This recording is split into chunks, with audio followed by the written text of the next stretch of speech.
Hi YouTube, I'm Jess. I'm a trans woman. I've been transitioning for about 1 year and 10 months now, and I didn't really know that I was trans until I was about 12, but I didn't really come to terms with it until I was about 16 years old. So this video is pretty much to tell you what it was like living a split life most of my life.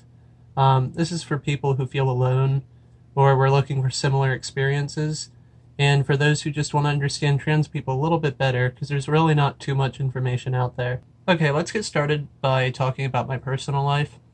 So my family is well aware that I am transgender, but they're having troubles accepting it.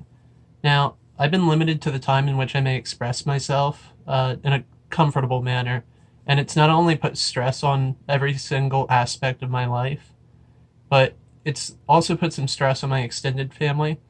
I mean, I've never come out to my family besides my nuclear family, aka my household, and nor will I even be able to, because I think my parents told me they would kick me out as well if I were to tell them. But it's going to start getting difficult because I'm already looking pretty feminine, so there's really nothing that I can do, just see what time does. But yeah, once I went on hormone replacement therapy, which I kind of did behind their back because they already told me I wasn't allowed to. They told me that they were going to kick me out, but they never did. I was really lucky and thankful for that. But they did tell me if I were to get a sex change, they're going to kick me out. So this month I was actually looking into having a sex change just to remedy the rest of my dysphoria. I mean, I have a lot of genital dysphoria, and it really affects my life. So I was looking at my insurance company's different benefits and stuff, and it does look like it can be covered in full. But when I went and talked to my mother about it, she told me the same thing that I kind of expected. She said if I were to tell my father, he will kick me out immediately. So I'm gonna wait a little bit while longer. I want to see it on paper, make sure I'm ready with my surgeon and everything before I tell him, and make sure that I have a place to go if things really do go south. Now, it's not like I could just go behind their back and do this like I did with the hormones, because I will be a vegetable for a few months and I would need a caretaker for a little bit. So, I mean, I'm not even in a financial situation right now to move out at the moment, and I'll explain that later. Now, the things that I enjoy most in life would probably be shopping, gaming, photography, and working on cars. Now, shopping is one of those things that's really affected by my family's views. It's mainly their unacceptance. I mean, there's nothing more enjoyable than going shopping at malls or thrift stores.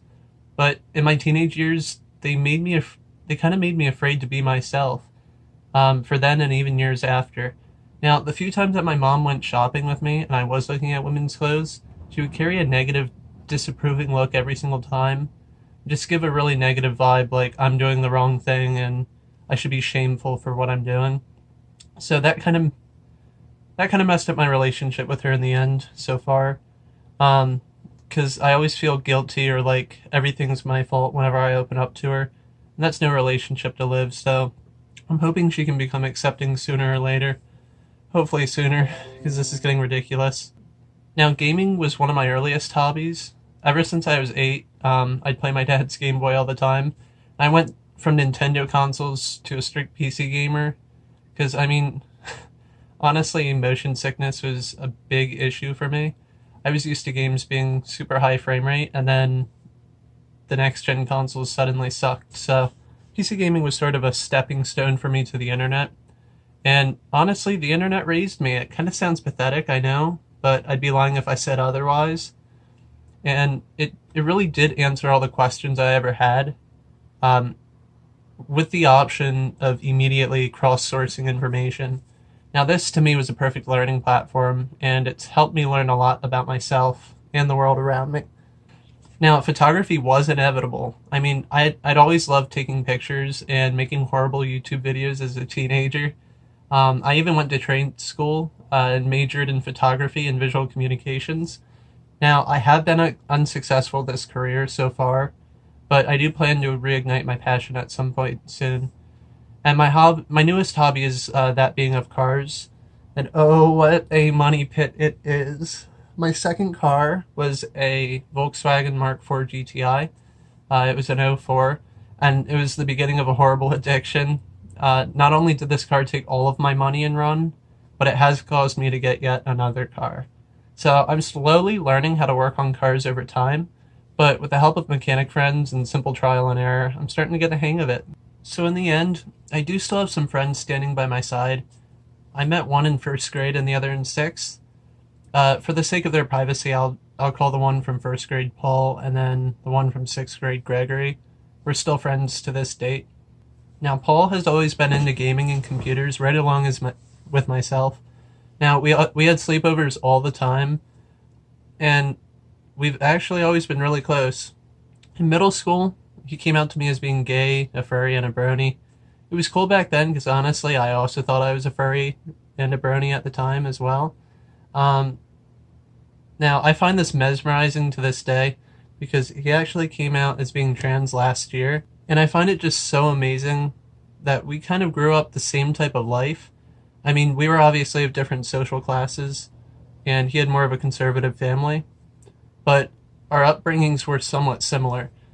And our friendship had kind of fallen short in middle school, but that was due to me being with a bad crowd and repressing my deepest, darkest secret. Now, Gregory, on the other hand, was also into gaming, and he was a computer enthusiast.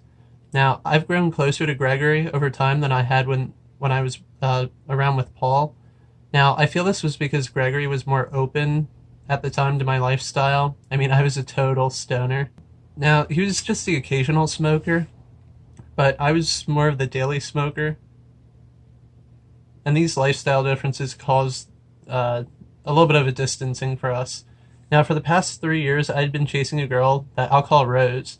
Now, Rose was my neighbor for months, and we had never really met until one random day in the summer. I was at a local park with one of my not so good friends, and we were just smoking, and she came up out of nowhere. So we hit everything, and we were like, "Oh, hi, nice to meet you."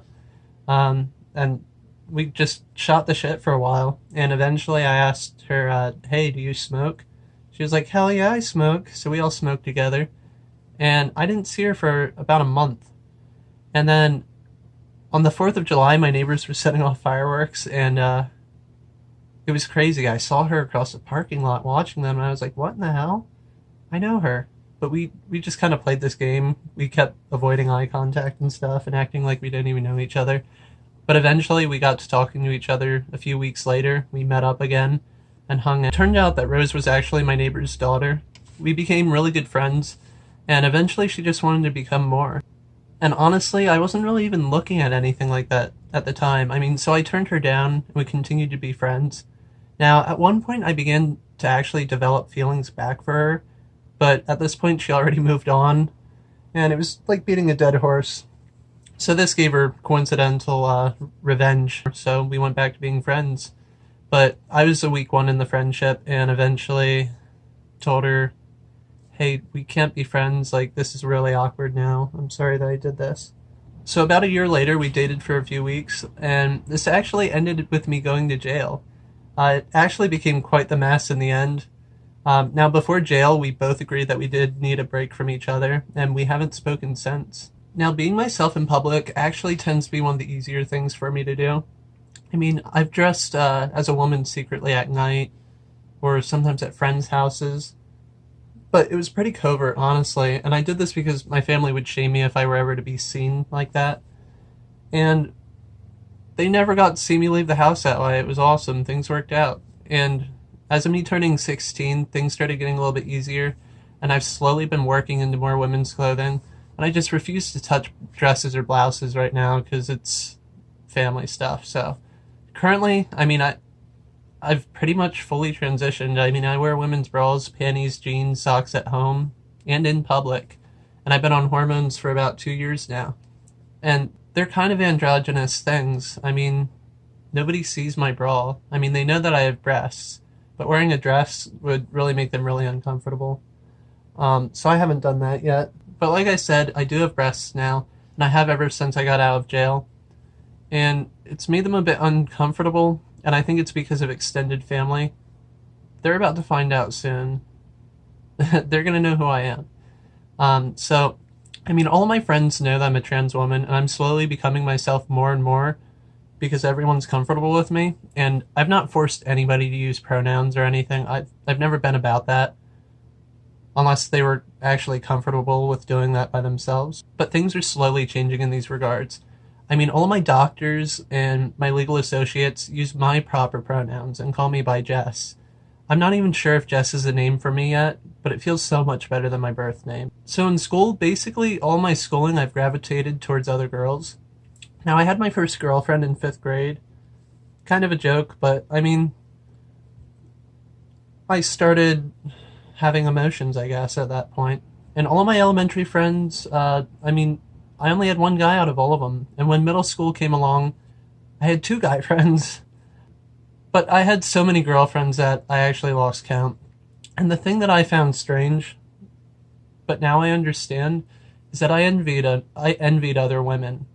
I wasn't necessarily attracted to them. At the time I didn't realize this, so I was just trying to date girls, in which I thought I was in love with, like madly in love with. But in reality, I just envied them and absorbed much of what I wanted to see in myself from them. But I had become a social butterfly by the time I hit high school. But I was still chasing after girls that I was very jealous of. I never looked at them in the same way as all the other guys did. I mean, all the guys around me were overly sexually fantasizing them. Meanwhile, I'm just trying to have friendships with them or trying to find someone who actually understood me. So jail was quite the experience. Now, that's to say the least. I mean, I spent 9 months in a maximum security prison, and it was my first time I've ever been in jail. Now, it was just a county prison, but it was like a county jail, but it was maximum security. Hearsay here goes a long way. I mean, I'm a felon now, and during my stay, I was able to learn a lot about myself and my sexuality. I already understood my gender, but my sexuality really needed explored. Me being surrounded by guys all that time really helped me understand myself a little bit better. Now, I've always thought of myself as a lesbian, but being stuck with them for so long, all those guys, I started having an attraction to men. Never before have I ever felt like this. And, I mean, that attraction towards men was actually different from women. I mean, I liked how men took control even when I may be indecisive. And I also liked how tough and protective they could be towards me. But at the same time, away from others, how gentle they could be. Women, I like because, I mean, I relate better emotionally and spiritually and socially. I'm not really going to go into detail about the physical features that attracts me and gets me off to each gender. Sorry, not today, Satan. When I was released, life became even more of a struggle.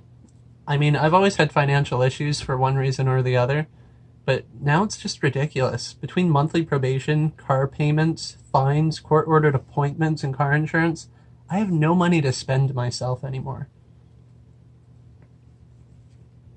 Well, just work more hours, dummy. Trust me, I mean, I've tried, but my mental health typically declines real quick. And right now, I work 24 hours a week. This is right on the border for me. I mean, I haven't even had too many issues as of yet. Only anxiety and mild depression so far. But at least I am noticing a pattern now. One of 2 things typically happens. I either make enough money to get into trouble with the law, or I spend it all manically because it might make me feel better if I buy X, Y, or Z. And the other pattern is I get so stressed from work, or work too many hours, that I actually get suicidal or manic, and I get in trouble with the law anyways, or I put my own safety at risk. Self-harm has been a lifelong struggle for me, and I'm now more comfortable in the past than I was before, but it's at these times that it strikes me the hardest, when I get depressed, or I'm working too many hours. Now, as of now, with all my appointments and stuff, it's starting to get a little bit harder for me, and if I were to miss any of them, I could go back to jail immediately, not even to mention the fact that if I miss a day of work, I can't pay any of my fines. So, moving forward.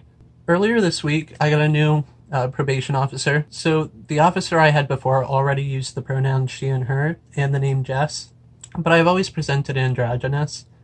Now, this new probation officer got to see the real me. I need to be myself more. Stop holding back due to my family. My extended family is bound to find out who I am soon. I mean, I look nothing like I did 2 years ago. Now, eventually, I'll get to dressing exactly how I want to. But honestly, skinny jeans, t-shirts, and sweaters, they've actually grown on me. I'll get cute boots too and jewelry eventually. But for now, I'm content, and that's all that really matters, right? I hope that I can stay here and get my surgeries, but chances are shit's about to hit the fan and get real weird. Thank you for watching. Make sure to subscribe if you plan on joining me in my journey. If you have any questions or suggestions for future videos, just hit me up in the comments below. And I'm sorry if I was any bit awkward. I have social anxiety, but I'm working on it, and hopefully doing this YouTube channel will help me out in the end. Thank you. Bye.